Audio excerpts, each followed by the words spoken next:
Hey everyone, this is Amia, and welcome to my economics podcast. Today we're taking a look at the current state of the U.S. economy as of fall 2025.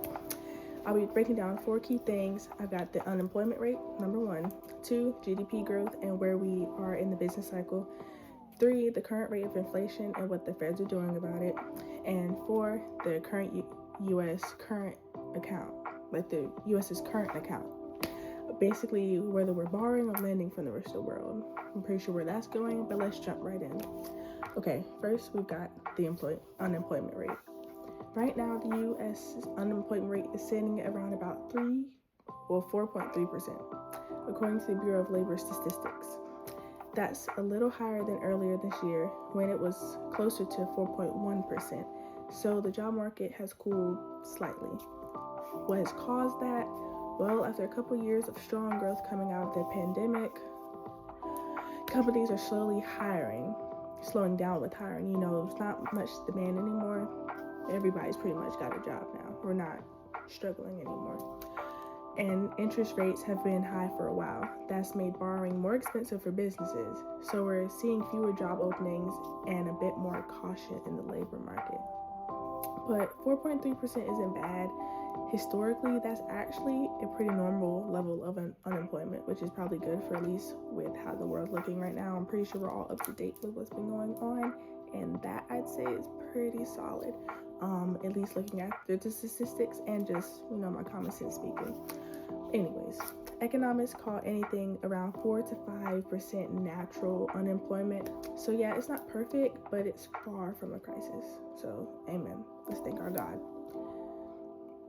Hope we're enjoying the lo-fi music we have in the background. It's kind of kicking. If you're not listening to lo-fi while you're studying, then you're probably asleep. Anyways, let's jump into the next section, part 2.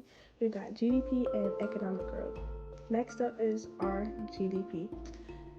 In the second quarter of 2025, real GDP grew at an annual rate of about 3.8%, according to the Bureau of Economic Analysis. You can look all of those up in your own time. That's a solid rebound because earlier this year, growth dipped slightly into the negative territory. So right now we're in an expansion phase. Not a recession, not a slump, but the economy is actually growing again. A 3.8% growth rate is above average. The U.S. typically grows around 2% per year. This is pretty healthy for us. Yeah.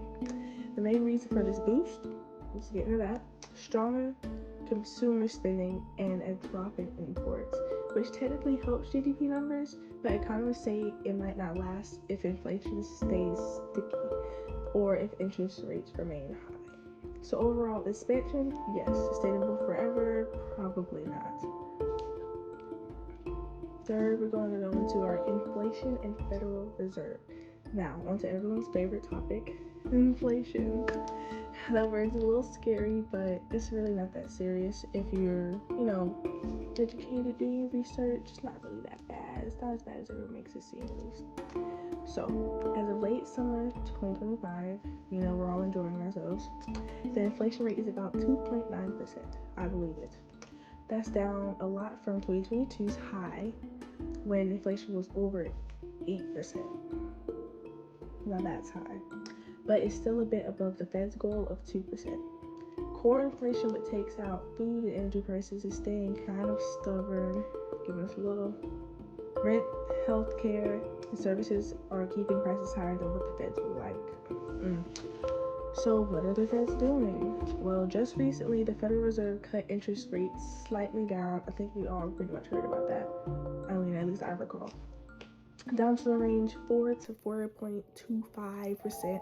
They're trying to support growth without letting inflation rise all over again. So it's a delicate balancing act. Most economists think inflation is almost under control, but not quite, just right, so to speak. And if it keeps trending down, the Feds might cut rates more in early 2006. So we've only got 3 months till then, so I guess we have to just really keep a watch over it. And fourth, last but not least, the current U.S. account. All right, last piece, just last word. The short version, the U.S. is running, just to keep it something cute. The U.S. is running a current account deficit, meaning we import more goods, services, and capital than we export. In the second quarter of 2025, the deficit was about 250 billion, or around 3.3% of GDP. That's actually a little smaller than it's been in recent years. Is that good or bad? It depends. A deficit isn't automatically bad, but it can mean people around the world are investing in the U.S. But if it gets too big, it can make our economy more dependent on foreign capital. I'm pretty sure they're not trying to do that with the way things are looking, in those higher places. But for now, it's manageable. U.S. dollar is still strong. We're still going strong. And investors still see the U.S. as a safe place for money, which is a good thing. We definitely need that. Kind of one of those big nations, Anyways, but in conclusion, let's, wrap this up. Unemployment is at 3.4%, steady but slightly higher than before, but it's nothing to really worry about right now. It's actually pretty good.